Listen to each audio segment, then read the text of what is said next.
And you are listening to episode 31, SCW, the wrestling podcast. We are back. That's right. We took a little vacation. You could even want to call this season 2 if you want, but we are back and running. And I've got a very special guest with me this afternoon, Mr. Ricky Sycamore, Mr. WrestleMania himself. How are you doing?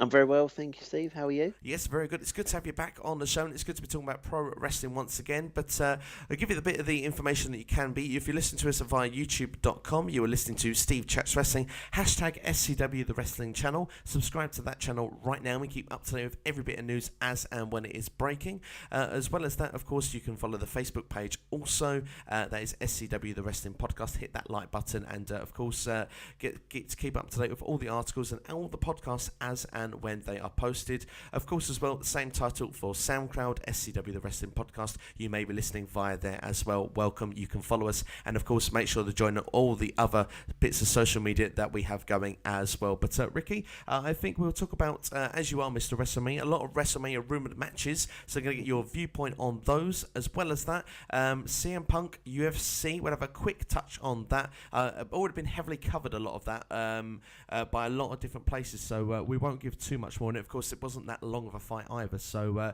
perhaps not willing to go into it too much. But as well as that, you were at the WWE live event, which I think we should start with this week from the O2 Arena. How was that, Ricky? Different.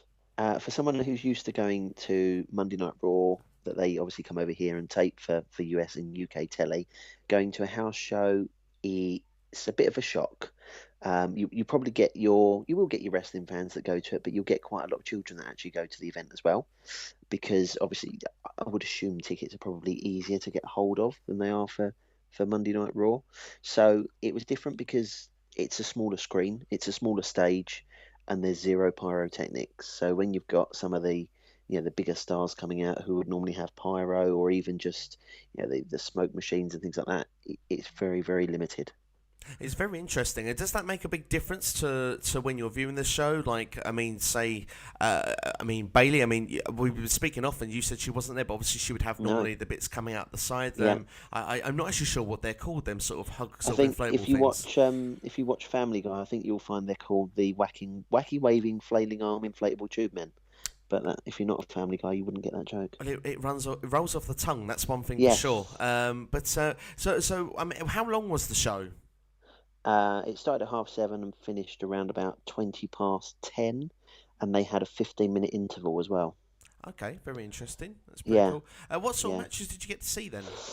So we had New Day versus Anderson and Gallows. It was Neville versus Bo Dallas, Goldust versus Braun Strowman, Big Show versus the Shining Stars.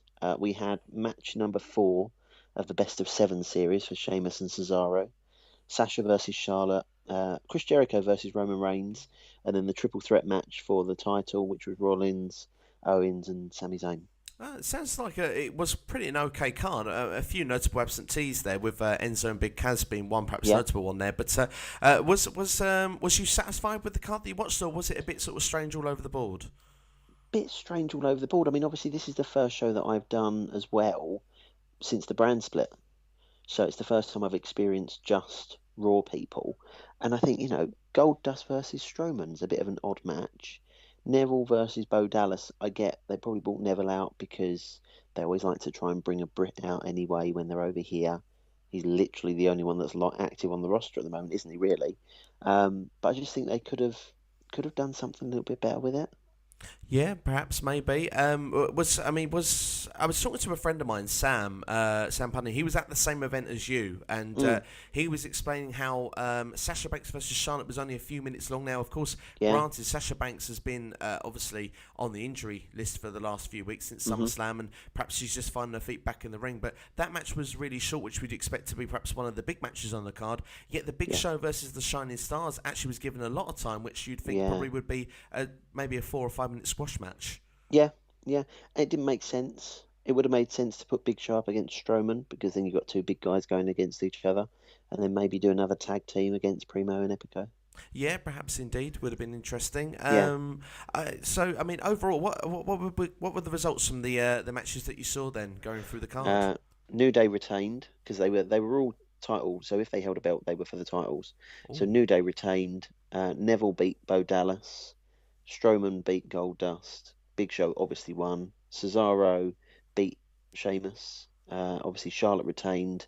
Reigns beat Jericho, and Owens retained as well. Yeah, okay. Was the best match of the night then the triple threat, or was there a different match of the card that actually stole the show? Yeah, no, the triple threat was probably the best one. Yeah. The triple threat. I think the interesting part with it, obviously Owens picks up the win, but then afterwards, Rollins then pedigrees with the help of Sami Zayn. So they kind of both then turned on him after the match had finished. Nice. Was Seth Rollins then playing the face in this match? I mean, there's been a couple of hints off of camera of Rollins actually being the face now. Yes, 100%. You could tell by the way he was coming out to the ring and the way that he got in the ring, that there's an easy thing to see with Seth Rollins. My brother actually mentioned it to me. I'd never picked up on it before. When he's playing the heel, he won't do any high-flying moves. He stays on the canvas. However, when he's playing a face, he'll be up on the top rope a lot. And he was up on the top rope a lot during this match. So I think you can quite clearly see that the face turn is actually coming. Fantastic. Oh, I'm assuming. I mean, I made a little prediction out there. I always say Night of Champions, but of course it's Clash of Champions. I think that's probably where the last nail in the coffin is going to hit, and we're probably going to get the face turn straight afterwards. It seems going into this, it feels like it's still kind of tweener versus heel, really, in a way, really, with Seth Rollins, because you know he's been screwed over, so you know he wants the revenge. You're kind of meant to be behind him, but he still is kind of playing the heel tactic on Raw last week. It'd be interesting to see if he goes into the face mode this week on Raw, but of course he did actually do a save off camera last week for Roman Reigns, of all people, from Jericho and Kevin Owens. So it's very interesting to see whether they're going to link that with Raw this week coming up. Yes, definitely. Well, so on the whole then of this show, what would you rate it out of 10 stars? 6. It's not too bad then. So it was passable. Yes, it was a little, showing of wrestling. What I didn't understand, and I still don't understand it, is why they actually came over here just to do one night. Because September is never the time when WWE comes to the UK. They always come to the UK in April and November. So I didn't quite understand why they were actually here in September. No, I understand that completely. And before, I remember we spoke a long time ago on this podcast when this was initially first announced it was going to be a WWE Network Live special, and there was also the rumor floating around about the SummerSlam rumor, 25th anniversary next year, but the big announcement. Nothing like this happened then on this event. No, and that's what I was hoping for. I was secretly hoping that we'd get there and they go, we have a massive announcement for you. And the massive announcement was that SummerSlam was obviously coming back to wherever it's going to be next year, but nothing. No. It's a bit of a shame that, of course, it's worked out this way. But, I mean, maybe in time we might learn more if that does happen. But, like you say, there'd normally be a purpose. I mean, of course, they're the other side of the world at the minute, are doing a tour of Asia. Maybe they thought, we have a stop in England on the way there and we do a night there, maybe. Yeah, it's. I do understand a bit of a strange one, but going back onto one match just before we completely close the WWE Live event, Cesaro and Sheamus, this best of 7 series. This is another thing I don't quite get currently on WWE program, because for one with a best of 7 series, if you're going to do it, make it exciting. Sheamus has gone 3-0 up after they'd had 2 previous matches already, which Cesaro won both of them, and that wasn't classed as part of the best of 7 season. And now we've kind of seen, if we're going to get 7 matches, Sheamus has won the first 3. So surely this means that Cesaro was going to obviously win in London, which made that predictable. And we know he's going to win the next 2. Is there actually a need to watch this until the final match, which is probably going to be at Clash of Champions? I think just watch the final match. You're quite right, Steve. They're not going to have Sheamus win 4-0 on a house show that's not televised. It doesn't make sense to do that, does it? No, not at all. And you kind of feel the next 2 weeks on Raw they're going to be wrestling again. I don't know. It just hasn't had that feel of what would be such a special. I don't know. I always kind of feel it should be like a 1-1-1, 2-1, and just keep swapping it all the way. Because then actually you kind of go, I don't know what way this is going to go, and that's what probably made it so exciting when they originally did it in WCW back in the 90s. And I mean, this is kind of almost like once you've seen the first 3, you know the next 3, and. I don't know. It's just for me anyway. I had to get that little rant out there, Ricky, because it's it's one of those things that I don't understand on WWE programming. But before we move on completely, the brand split that you mentioned it there. It's the first time you've been to a show since it. Raw and SmackDown. What has compelled you so far? I mean, of course, looking at the house show there, like you say, probably missing the names like an AJ Styles, Dean Ambrose. You'd have definitely got Ambrose on that sort of tour normally. Bray Wyatt, Randy Orton. We mentioned American Alpha now on the main roster. Of course, they were potentially or meant to be injured on SmackDown this past week. But I mean, like, would you have liked to see those stars on that show as well as a combined show? Or does this make it feel better that it's Raw and SmackDown? I actually think that SmackDown is currently a better show than Raw anyway. So I think, if I'd have known what the roster is back when I bought tickets, it would have made me think, well, really the only people that I'm going to buy tickets for at the time of the split would have been Enzo and Cass. They're one of, for me, they're up there. Yes, I like Kevin Owens. I like Seth Rollins, but obviously he was out injured at the time that these tickets went on sale. So it's difficult, and I think it'll affect ticket sales because I think people will go to one show more than the other, which is why I think they'll end up doing some joint WWE live shows. You're going to have to try and please everybody.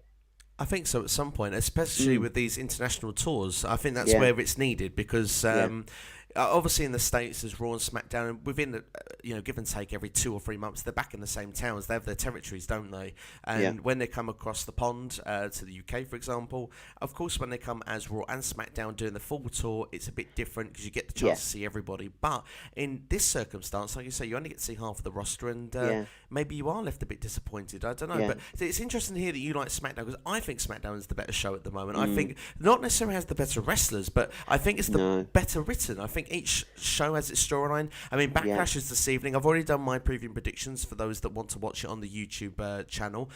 Steve Chats Wrestling, #SCW, the wrestling channel. Make sure to check that out now. I'm not going to bore 10 minutes of your time giving those again for you now, but Ricky, it'd be interesting to hear your thoughts quickly. Of course, if this does actually go out after Backlash, I'm sure people actually can hear immediately if you were right or wrong, but do you think AJ Styles will beat Dean Ambrose this evening? Yes. I think he will. I do as well. I think I think it's the right thing to do after everything with the face that runs the place. AJ Styles right now, he's on a level on his own on SmackDown, I feel, at the moment. Yeah.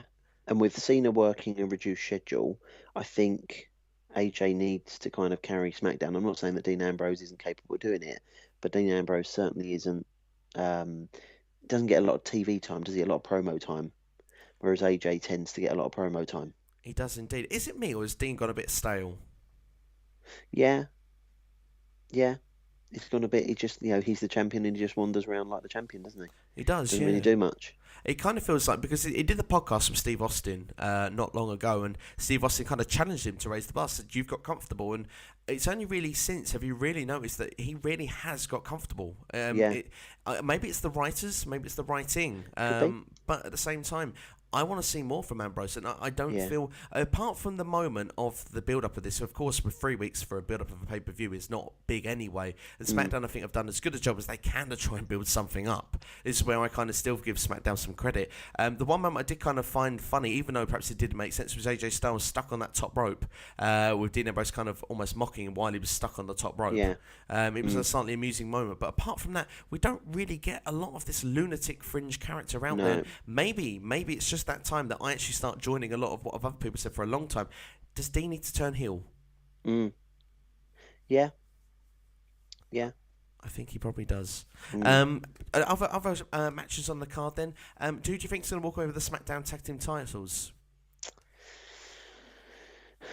If they hadn't have been injured for a storyline, I would have said American Alpha. But I think it'll be the Hype Bros. Interesting, very interesting. I think they'll put it back on Ryder. I've kind of gone back with the Usos. I kind of feel that heel turn, it would really feel momentum, and then you got that real chase with American Alpha when they come back in. But of course, it'd be very interesting to see how it goes. But the Hype Bros would be a very interesting choice. I mean, are you a fan of them as a team? Mojo Rawley, or Rawley, however he pronounces it, he's quite irritating, isn't he? Yeah. But I think Zack Ryder is a trier, and he was tag team champs in ECW, I think, wasn't he, for a while? So I think he deserves a little thing. He didn't really carry the Intercontinental for a while, for long, did he? He lost it the next night to Miz. So I think he needs something. It certainly will be interesting to see how it plays out. But we'll go with the Women's Championship then. SmackDown Women's Champion. Who's going to pick that up then? We've got a 6-pack elimination. which I don't even know. Yeah, why do they even call it that? Why don't they just call it an elimination match? They make up some crazy names, don't they? They do. I think be Nikki Bella. I feel the same actually on this one. Yeah. I can't lie. We'll go with the Miz and Dolph Ziggler IC belt. I think Miz will retain. Same as well. I think Miz has kind of got the character working really well at the moment after the Yeah. talking smack that seemed to go really down really well. Unfortunately, it's not going to lead to anything. That's the sad part. It kind of feels the momentum's gone from that. But I did really enjoy it when it was on at the time. Dolph Ziggler as well. Do we feel? I mean, the heel turn seems to be on for him as well because he's saying, you know, if he doesn't, he's going to need to change himself if he doesn't win this match, and that really feels the only way he can go from here. And does that mean SmackDown's going to be overloaded with heels? Could well be. It would have a lot of heels, won't it? It would need to. And obviously, there's not much they can do until the next draft, which will be, next year certainly. Yeah. After WrestleMania, I would have thought. Certainly. One other match then worth mentioning then would be, I believe it's the only other match left on the card actually. Randy Orton versus Bray Wyatt. I thought this is kind of the one that could go either way. Yeah, and a match that has had a little bit of build up to it, but still, if you think about it, it doesn't really make any sense. They've just kind of been thrown togetger. Yeah, but it could go either way. Either way, I reckon. I think it could go either way. I think this is going to be the first of a few matches. Same with AJ and Dean. So I'm going to go Randy for this particular one, but I wouldn't be surprised if Bray wins the feud. He might win the next one or two after because Bray never wins these feuds. He does this big spiel. He does these big conversations, these big ghost stories, if you want, and then he kind of doesn't get anywhere with them. So I don't know. It's very interesting. And Bray started really strong on this SmackDown brand, and he's kind of drifted away a little bit. I'd like to see him brought back up to where he was going because he was really going a good direction when it first started. But either way, do you think this is going to be a good event tonight? I mean, of course, this is a SmackDown only. Yeah, and I think that's the thing that people will find odd is that there won't be the regular wrestlers there that you're used to seeing. So, you can have a pay-per-view without New Day. You can have a pay-per-view without, Jericho, for example. So I think people are going to have to get used to that. Definitely. Does this make the big 5 pay-per-views, though, a lot more special now with the Royal Rumble, WrestleMania? We've got, it looks like Money in the Bank is going to be another dual pay-per-view again because there's only 19 a year, not 20 pay-per-views. So it looks like that's going to be included as well. SummerSlam and Survivor Series. These are going to be a lot more special now. Yeah, I think they'll be a lot more special because you'll be able to see the best of both brands. But obviously, we'll benefit as well because, for example, at Money in the Bank, I assume there's going to be 2 different Money in the Bank matches. Yes, one for Raw, one for SmackDown, because you can't have people holding the Money in the Bank for the alternative brand. No, it'd be very interesting to see how that plays out. Be very fun. Well, I mean, one thing we said them with the Big Four. I mean, we're just talking off before we started. The importance of championships. The championships seem to have doubled in WWE all of a sudden. We're going to get a cruiserweight division very soon on Raw. There's potential if it's successful. We could get one on SmackDown as well with a SmackDown Cruiserweight Championship. Does this mean that when it comes to the Big Four pay-per-views that actually now we can actually run out of places where all these titles can be defended? Because it's going to be like 10 titles. Yeah, there's going to be too many titles, and technically, if you're sticking by the rules, every title needs to be defended every 30 days. Yes, very true. Which is a rule that they tend to forget sometimes, but you are going to run out of of matches that are made because of a storyline rather than for a belt. Yeah, that's very true. And you'll get hastily put together matches that make no sense, which is you don't really want that, do you? And I'm not saying we should relegate the US Championship or the cruiserweights or anything like that, but you need to look at where you place them in the card. For example, WrestleMania last year, Ryback went up against Kalisto for the US Championship on the pre-show. Now, what does that tell you about the title belt? It tells you they don't really recognise it that much or value it. Certainly not, or certainly the people that it was on at the time. I would completely agree with that. So what's coming into that then, WrestleMania 33 is on the way. There's been some matches rumoured that could be happening. This is one of the reasons why we got you here for this one, Ricky, to get your thoughts on it, as you are Mr. WrestleMania after all.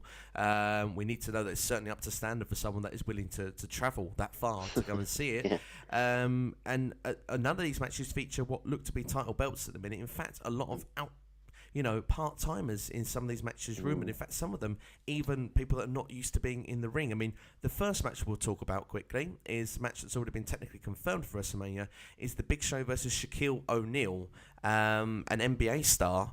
What are your thoughts against someone as well that's not been on TV for WWE in the Big Show for a number of months now? I feel sorry for Big Show because he always gets stuck with these comedic matches, doesn't he? There's always things that you can guarantee in the WWE.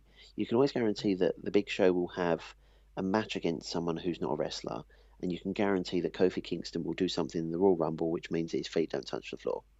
They're two nailed-on certainties. So obviously this is just Big Show.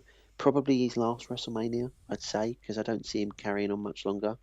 So maybe it's just one last paycheck for him before he goes. I do agree with that, and it does actually seem like there's rumours that he will retire next year. So this could actually happen. So for me, I'm not a big fan of the concept of the match. I must admit, it's not a selling point for WrestleMania, but hopefully the other matches they've got in mind are.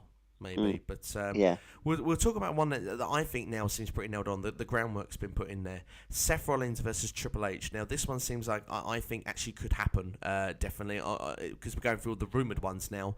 Of course, the match was originally planned for WrestleMania 32, but of course Rollins was injured, so they had to change the plans up. And, we see Triple H actually turn on Rollins recently on Raw.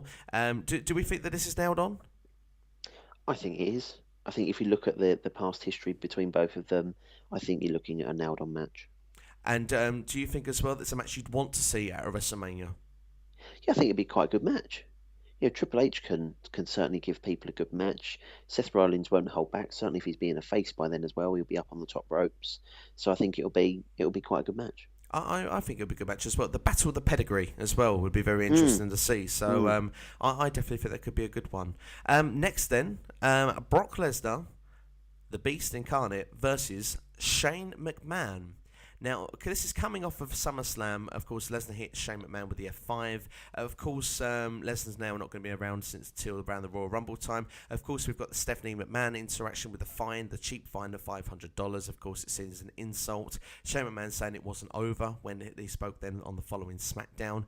Of course, it'll be interesting to see how the feud actually resumes when the Rumble season kicks in and how it's going to lead to at WrestleMania if this does happen. There are rumours, though, that Shane McMahon, if he doesn't wrestle on the card, that he might have someone representing him to face the Beast, Brock Lesnar. Could that be Goldberg? You tend to find that if they're in the latest 2K game that they do actually come back. It's surprising that he hasn't already made an appearance at a WWE event. I know the game obviously isn't out until I think October time, so maybe around about October time he might start appearing, perhaps, because that's similar to what Sting did. It's very true. Yeah, it is very true. Well, of course, there was a lot of rumours around SummerSlam weekend because they were in the same place at the same time. Goldberg has been calling Lesnar out. He wants this match, you can tell, because when he's doing his interviews elsewhere, he's already said openly that he wants his kids to see him in the ring, in the WWE ring, one more time. And we see the adverts. Basically, he's calling for Suplex City, and he wants to be involved. But if this match was to genuinely happen in 2017, surely there can only be one winner. Lesnar has to win it. Yeah. Yeah, you couldn't have... If it's a one-off match, you can't have Goldberg win it. No, but do you think it'd be better than the WrestleMania 20 match they had? Or do you still feel now that this still would kind of feel a bit of a mess in 2017? Would they wrong the right? I think the difficulty is when you go back and you try and reenact these matches, what does that say to the guys who, week in, week out, leave everything in the ring, and you bring back a part-time person to main event WrestleMania? What does that say? I get it's a big payday for the company, but it's not a big payday for the guys who get left off the card because you don't get any money for it. No, they don't. And let's be fair, it's a bit of as much as a legend Andre the Giant is, to be continuously thrown in that battle royal and when you're there 12 months a year, I don't think really says a lot for you. And we've gone through some stars already, and not a lot of them are on that roster going around the road 12 months a year. No. And we've got two more matches, and to be honest, really, none of them now, arguably, are going to be around 12 months a year. No. One, I was only recently, in our next match that we're going to talk about, is recently gone to the part-time schedule, and that's John Cena. Now, the rumour is that he could be facing The Undertaker. Of course, this again was supposed to happen at last year's WrestleMania. Yeah. The Undertaker said he was done after last year's WrestleMania 32 match, but this is what's apparently seen as the dream match. Now, I'm not still convinced that this is the dream match, but at the same time, I'm sure a lot of people want it. It's something for the kids. But is it something we want to see at WrestleMania 33? I think, yes, it's nice that The Undertaker still wrestles at WrestleMania, but I think since the streak was broken by Brock, which I don't think was the right decision, if I'm honest, but since the streak was broken, it's kind of a nothing match, isn't it? It hasn't got anything. The excitement was, oh, is so and so going to beat the Undertaker and beat the streak? For X amount of years. Well, that's been done now. So what's the point? I kind of feel that if they're going to do this will be the Undertaker's last match because it'll be his 25th Yeah. WrestleMania. So this comes then to the next question, which for me, I almost don't want to ask it. Normally when people leave, they leave on their back. They don't leave with their hand raised high. Yeah. Does the Undertaker lose one more WrestleMania match? And secondly, is John Cena the guy we want to see beat the Undertaker at WrestleMania? It's not going to do good for the popularity, is it? No. And what's Cena got to gain out of it? If you're going to let the Undertaker go over anybody, they could throw a curveball in, and why not have Undertaker versus Finn Balor? It would be So amazing. you'd have the Demon versus the Undertaker. Mm. You'd have two fantastic entrances. You'd get, there could be a good build up there with Finn saying, he wants to rid all of whatever he wants to rid out of the Undertaker, and they could do some storylines there, and that could actually, be a big build. I would really be up for that because, of course, again, it'd be that kind of classic demon kind of feud as well, and it would work. It would be dark, but a younger alternative to Kane. Yeah, definitely. Because that's what they'd do. They'd look to shoehorn Kane in there, but that's not the right option. No, for me anyway. No, I agree with that, and for me, I'm not sure I'd want that match, but it's certainly it's something for the kids. And I suppose if it's going to put John Cena over one more time, then maybe there was a long time a rumor ago that I heard that we may get John Cena versus Roman Reigns. Now, saying the Undertaker does say no, this could be the alternative. Is it the right time to have them two at WrestleMania? And again, is this something that you'd want to see or not want to see? It depends if it was for a belt or if it's just a normal match. If it's just a normal match, I don't really get the point of it. Because they're on different brands as well, aren't they? I think so. There's nothing to gain out of it. No, I think if that was to be, it would be a Raw versus SmackDown match. And they have said in the past that WrestleMania normally, and back in the old days, you did get Raw versus SmackDown at WrestleMania. Yeah, you had John Laurinaitis, didn't we? We did, Power one. We did, and even before that, with the Knights of Kurt Angle versus Shawn Michaels. And so we have had it before. We've had people switch brands, like you said, at the Royal Rumble. So, I mean, say Reigns won the Rumble again, and let's hope that doesn't happen. I'm going to hashtag don't let Reigns win. Say Cena's the champion. But then saying it again, if Cena was to ever be in a championship match and was to win it, or ever be a champion again, he'd have to win it at WrestleMania. If he was going to equal Ric Flair, he couldn't do it anywhere else, could he? Yeah, no, he couldn't. And before Cena goes, he will equal and probably beat Ric Flair's record. I can see that as well. And I think this is what makes Raw and SmackDown kind of almost work in one way, because Cena's not top of the card, someone else younger could be on the other brand. Definitely. It kind of can work there.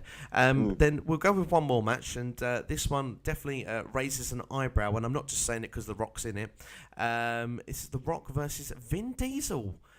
Previously reported, Life and Style magazine claims that an insider said that the feud between The Rock and Vin Diesel will lead to a match at WrestleMania, which will promote the release of Fast A in April of 2017. And they're saying it would be interesting if WWE and Vin Diesel can come to some sort of deal. Now, WTF? Why? I don't get this one. Let me know. I want to know your thoughts. Well, The Rock will definitely be at WrestleMania, because it's in his home state, so there's no denying the fact that he'll be there. But he couldn't get insurance clearance to wrestle this year, so I don't get how he would get insurance clearance to wrestle next year. Certainly against someone who isn't a wrestler. It's different if you're wrestling, for example, maybe Seth Rollins probably isn't a good example because he'll probably injure him, but if he's wrestling John Cena, for example, again, for the best of, once in a lifetime that happened 3 times. If you're wrestling him, you know that the other person's going to protect you. If you've got a rookie, they're not going to protect you because they don't know how to. No, and they can't do a half-an-hour match either. I mean, no. We remember this at WrestleMania 27, Jerry Lawler and Michael Cole. I mean, Michael Cole's no athlete, and they put them in a 25-minute match. It was like watching paint dry. It really was. It was awful. I don't know if it would work. I don't think it would. The only way that this could work for me, again, is if they do another representative, someone on behalf of Vin Diesel, which... then it'd be very interesting, because we have had rumours before The Rock and Roman Reigns. Where is Reigns going to fit in this card? Because he's not on this list at the moment, and obviously means he's not first choice. So, I mean, is he going to be locked on the lower part of the card? Is he still being punished for the welfare policy? Could well be. I mean, Could well be. there's another notable loads of stars there that are not mentioned, like we said there, all year round. Kevin Owens, Sami Zayn. You know, we've got the likes of even Dean Ambrose not mentioned on there. I mean, what Yeah, sort of matches would you like to see them involved with? I think Kevin Owens for me, he is a good wrestler. He's very old school in the way that he conducts himself as well. He's a bit of a bruiser. I think I can't see him dropping the title between now and WrestleMania, if I'm honest, because I don't really see who else they'd put it on. Certainly, if Seth Rollins is going to be feuding with Triple H, why would you put a belt on him? So I think Owens will go into the match. Who he will face, I don't know, is my honest answer. I don't see Cass being in the title picture again like he was. Perhaps that could be where Finn comes back and takes the belt back off of him. Certainly could. I mean, Balor's still not ruled out completely of WrestleMania. He's ruled out of the Royal Rumble, but he's not Yeah. completely out of WrestleMania yet. So it'd be interesting to see where they do fit him in. I mean, Randy Yeah. Orton, another one as well. There's quite a few Yeah. names there. We'd be Yeah. Bray Wyatt. We Yeah. AJ Styles even. I mean, he could be still the face that runs the place around that time. So Yeah. it'll have to be Yeah. interesting to see where it's all going to lead to. But Mm. I think the question leads this, Ricky. I mean, you're someone that goes to a lot of WrestleManias. It's in Orlando, and Yeah.